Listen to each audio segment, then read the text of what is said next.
Hello everybody, welcome to Dixie's Storytime world. Let's meet Blub the octopus. Blub keeps finding strange objects in her underwater home. Together with her sea animal friends, she discovers that these items are pieces of litter discarded by humans. The sea creatures set about cleaning up the ocean and decide to throw the plastic pollution back to the shore. Will the humans change their ways? Let's find out in this beautiful story called The Undersea Cleaning Spree. The sea is such a wondrous place with forests, reefs, and caves. There are countless creatures living in a world beneath the waves. The water is their haven, it's the only home they know, while the up is somewhere unexplored where most will never go.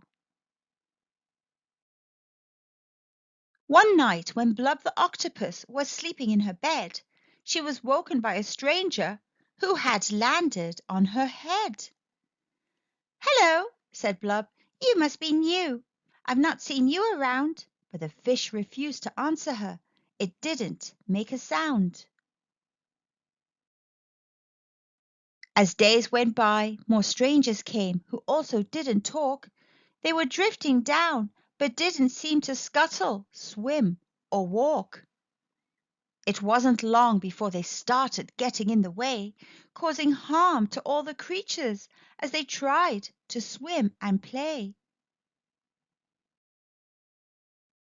Blub wanted to be friendly, so she greeted those she found, but a manta ray called Manty swam up next to her and frowned. "Whoever are you talking to?" she asked. "There's no one there." "It's these fish," said Blub. "They're new here, but they only sit and stare." "These aren't fish," said Manty. "They've just fallen from the up. They are human things with silly names like bottle, bag, and cup." "But don't the humans need them?" wondered Blub, a bit confused, and they hatched a plan to send them back to where they could be used. The up was quite a scary place, but Blub was feeling brave, so she swam towards the surface where she bobbed upon a wave. She then began to throw things, first with one arm, then with 8. Having lots of arms for throwing was a really useful trait. "Let's dive back down," said Manty, "and collect up even more." So they gathered lots of objects and returned them to the shore.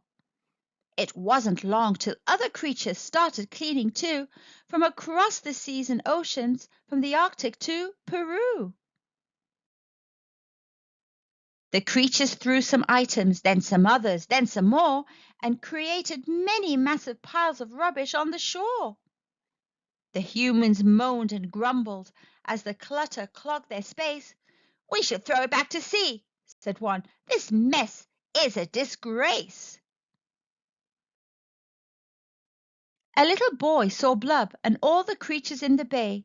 "It's not fair," he said. "If we don't want this rubbish, why would they?" He stood upon a rock and then began to make a speech. "We should really find a better way to tidy up the beach." The people soon took action as his plea was understood, and they sorted all the rubbish to reuse the bits they could. They quickly worked together till the beach was litter-free, so the things no longer needed wouldn't end up in the sea.